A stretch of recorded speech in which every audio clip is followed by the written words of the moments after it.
Hey, what's up everyone? Mekkah here with a quick video on Maddening mode and my experience with it so far. For those of you that don't know or need a quick sum up, here's the main changes to Maddening mode compared to hard mode. Number one, there's more enemies and they have higher levels and stats.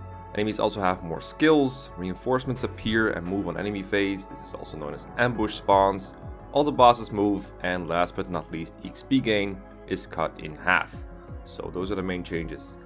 If you complete Maddening in New Game as opposed to New Game Plus, you also get a special reward, which is a new game screen that looks slightly different. It's not great, but I'm glad it's there. So Maddening mode was released as a free update during the same week that I was holding my 24-hour stream, so it was the first thing I tried out for a couple of hours on there, and its background footage is mostly from that stream. Other than that, I have mostly been playing it without recording anything.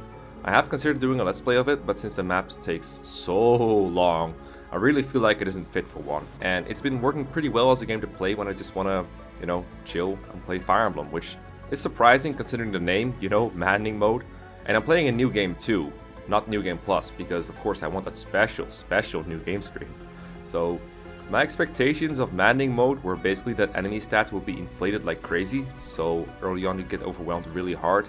Then as the game goes on, it gets easier and easier until you've finally caught up to the ridiculous curve, and from there it's not really that challenging anymore. And right now that seems to be what it's like. Early on the enemies were many magnitudes stronger than my characters, and it stayed that way for quite a while. I chose the Black Eagles, basically the only house I haven't let's played, and for a bit only Edelgard and Beleth could really stand up to the enemies. Everyone else would only survive one hit, and that's if they were lucky. Getting one-rounded by the most common enemy types was actually super common. I had to resort to the most careful and cowardly strategies when playing. Lure enemies in small groups, use a lot of ranged attacks to avoid counters and weaken them, and then kill them when they're low. As I'm writing this, I'm in the Ramire Village chapter, and I've sort of caught up to the enemies. I have some characters that can sometimes one-round kill enemies, although they still take quite a lot of damage in return, so I try to avoid counterattacks when possible. I still have to resort to a lot of bait and switch, only fighting enemies in small groups at a time, and bow and magic attacks are still super important to soften up enemies without taking unnecessary damage in return. So far, the best thing about Maddening mode for me is that it feels very rewarding to play, because it incentivizes me to use the many tools the game offers you to solve problems. I mentioned in my Thoughts on Three Houses videos that I found the gameplay of hard mode a bit lacking sometimes, because despite all the new mechanics like combat arts and gambits and battalions and all these other neat little tricks, in the end you can just do whatever you want, and it really doesn't feel that great using them as a result. If there's no obstacles to overcome and coming up with the right solution is as simple as just attacking over and over, then the game doesn't feel as good to play. You can optimize your builds all you want, but if you can trivialize the game with any one of them, then it's just not as much fun to experiment. Maddening mode is a very different beast. All these things I mentioned before are very important in the early chapters to get past enemies without relying on luck, at least that's the way it feels. The biggest change by far is how important combat arts are. In hard mode, your characters tend to deal plenty of damage without them, so generally you don't use them to spare weapon uses, and if your character can double, you definitely don't care about combat arts. But in Maddening mode, you will usually come up short on damage output, so I found myself spamming combat arts over and over early on. Wrath Strike, Not Race Strike, Tempest Lance and Smash are all very good to increase both your attack power and accuracy, and Curved Shot has been marvelous for positioning. Gambits have been much better too. Sometimes you just can't kill all the enemies near you, and instead you're better off immobilizing them so they don't slaughter all your frail students. Or you need to chip damage on multiple enemies, or the stat debuff, in order to get them out of your way.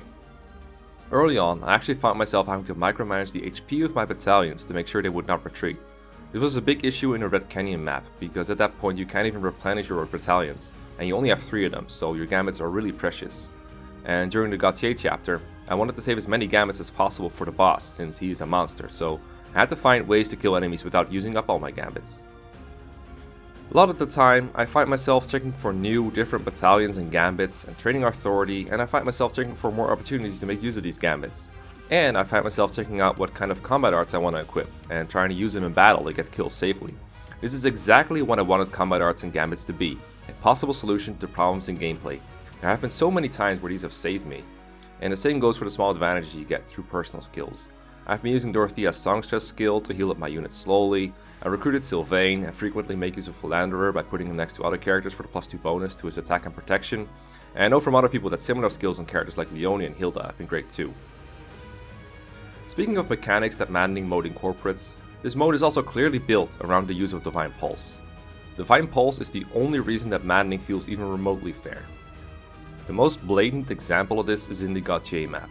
There is a part where 2 thieves reinforce if you walk past a certain point, and in Maddening, all enemy thieves have pass.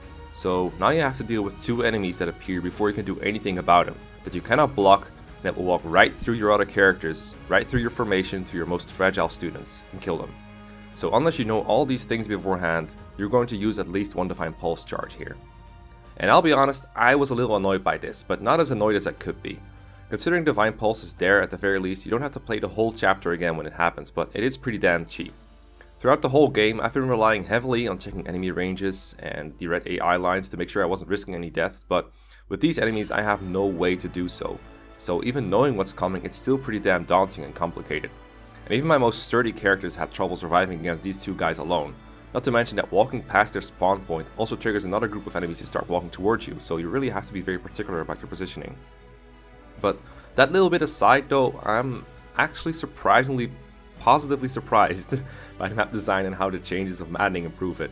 The chapter where you first see the Death Knight is actually quite different now that he can move. You have to be very particular about where you put your units, since the Death Knight's move range is literally a death zone. And the mage reinforcements that come in later can move right through it, so they add another layer of difficulty onto the map. My biggest gripe of Maddening mode is that it really enforces turtling. Like I said earlier, the best and most safe strategy is to lure enemies in with your strongest unit and then dogpile onto them. And then you move on to the next one, rinse and repeat. So you're usually moving all of your units in a pack from one place to the next. Since the maps are fairly big and all the lower classes only have 4 moves, this takes a really long time. Any given map takes me somewhere between 1 and 2 hours to complete when you include like replaying parts with Divine Pulse and checking enemy ranges and everything. This is another reason why I'm sort of okay with the reliance on Divine Pulse. It's kinda dumb, but the alternative of no Divine Pulse includes many wasted hours of playing, but it also means that any sort of Divine Pulse-less run or Iron Man run is just out of the question since it just takes too long. Now I don't doubt that later on some clever players will find ways to like LTC Maddening mode or at least go faster. But right now this is the go-to strategy for most players, and if you don't like this kind of slow creep across the map, this mode will get old fast for you. The moments I enjoy the most are when the game kinda stops you from trying to do that. There's actually 2 early game maps in a row where the game puts a 25 turn limit on you, and both of them involve the Death Knight, coincidentally, and it made them both a lot more interesting. 25 turns is fairly lenient to the point where you don't have to stress out over making it, but it does stop the map from becoming a total turtle fest. And by the way, the other maps in the game have a 99 turn limit, so do keep that in mind when you're crawling through them. Taking all of this into account, I'm actually surprisingly happy with Maddening mode. I enjoy playing it despite the tedium, because I'm just glad to have a hard version of 3 houses. Now that said, I've only gotten up to the Romire Village chapter. There will probably be some unfairness along the way that will make me rage quit for a bit. And then I'll just get straight back into it, because come on, I just can't let the game win, even if it's basically cheating. It's quite maddening and I love it. So, that is my opinion, and if you don't think it's true, think again, because this is in fact my opinion. If you also have an opinion on Maddening mode, and you want to make sure of it, I have a comment section down below where you can put your opinion and it can mingle with other opinions that also exist. And while you're scrolling down, please consider dropping a like. Thanks a lot, and I will see you next time. Bye.